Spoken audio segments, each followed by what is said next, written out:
तो पिछले एपिसोड में आपने देखा कि सोनपुर में हुई एक शराबी की मौत और उसकी मौत का रहस्य गांव में फैलने लगा।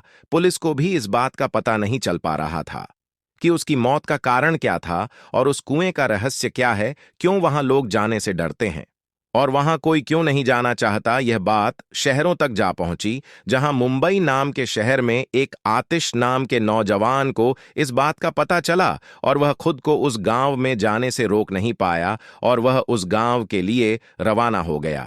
अब आगे सोनपुर पहुंचते पहुंचते आतिश को शाम हो गई और उसके गाड़ी में कुछ तकनीकी खराबी होने के कारण उसकी गाड़ी सड़क पर ही बंद हो गई।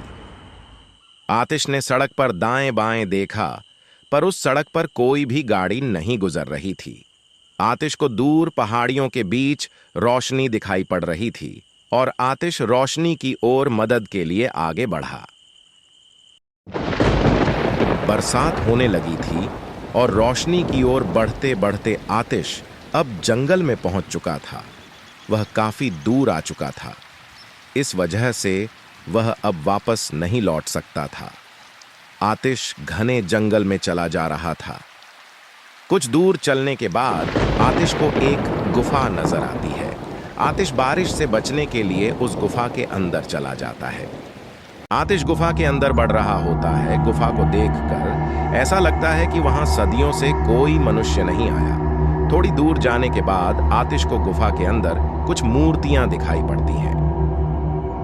आतिश गुफा में इधर उधर देखता है और उनमें से एक मूर्ति के गले में कुछ चमकदार चीज होती है। आतिश मूर्ति के पास जाता है। ये गुफा तो काफी पुरानी लगती है और ये मूर्तियां यहाँ क्या कर रही हैं? किसने इन्हें बनवाया होगा? इस मूर्ति के गले पर क्या है? मूर्ति के गले सेवा चमकीली चीज नीचे गिरती है। आतिश उसे उठा लेता है और देखता है कि यह तो एक लॉकेट है और उसे अपने पास रख लेता है। तेज बारिश और अंधेरी रात होने की वजह से आतिश उस गुफा में ही रात गुजारना सही समझता है और सारी रात उस गुफा में गुजरता है।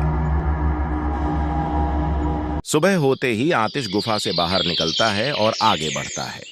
आतिश सारे रास्ते या सोचते हुए आगे बढ़ रहा होता है कि उस गुफा में वह मूर्तियां कैसी थीं, उन्हें किसने बनवाया होगा, वह मूर्तियां वहां आखिरकार क्या कर रही थीं, क्या उस गुफा में कभी कोई आता भी है या नहीं।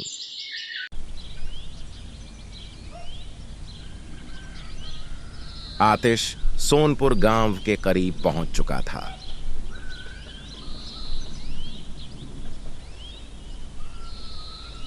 आतिश अपनी कार को वापस लाने के लिए गांव वालों से मदद मांगता है। हेलो, मेरा नाम आतिश है। मैं यहाँ मुंबई शहर से आया हूँ, पर आते वक्त मेरी गाड़ी रास्ते में ही खराब हो गई और मुझे यहाँ तक पैदल आना पड़ा। क्या इस गांव में कोई मैकेनिक है जो साथ चलकर मेरी गाड़ी ठीक कर सकता है? जी बाबूजी, गांव में एक मैकेनिक है, पप्पू मैकेनिक। उससे पूछिए, वो करेगा आपकी मदद। ये पप्पू मैकेनिक मुझे कहाँ मिलेगा? बाबूजी, इसी रास्ते पे आगे बढ़ते जाइए। आगे एक चौराहा आएगा, वहीं मिलेगा आपको पप्पू मैकेनिक। और आतिश चौराहे की ओर चला जाता है। आतिश पप्पू मैकेनिक के पास जाता है। क्या तुम ही पप्पू मैकेनिक हो? हाँ, मेरा नाम ही पप्पू मैकेनिक है। मेरी गाड़ी बीच सड़क पर बंद हो गई। मुझे लगता है उसके इंजन में कुछ खराबी है। क्या तुम उसे ठीक कर सकते हो? ठीक है, मैं अपनी तरफ से पूरी कोशिश करूंगा। चलिए दिखाइए मुझे अपनी गाड़ी। गाड़ी तक जाने के लिए हमें जंगलों से होकर गुजरना पड़ेगा, क्योंकि मेरी गाड़ी जंगल के पास ही खराब हो गई थी। चलिए मैं आपको पक्के रास्ते से ले चलता हूँ। आतिश और पप्पू मैकेनिक गाड़ी लेने के लिए रास्ते की ओर चले जाते हैं। आतिश और पप्पू गाड़ी ठीक करने पहुंचते हैं। ये लो बापूजी, हो गई आपकी गाड़ी ठीक। गाड़ी ठीक करके आतिश और पप्पू गांव को लौट जाते हैं।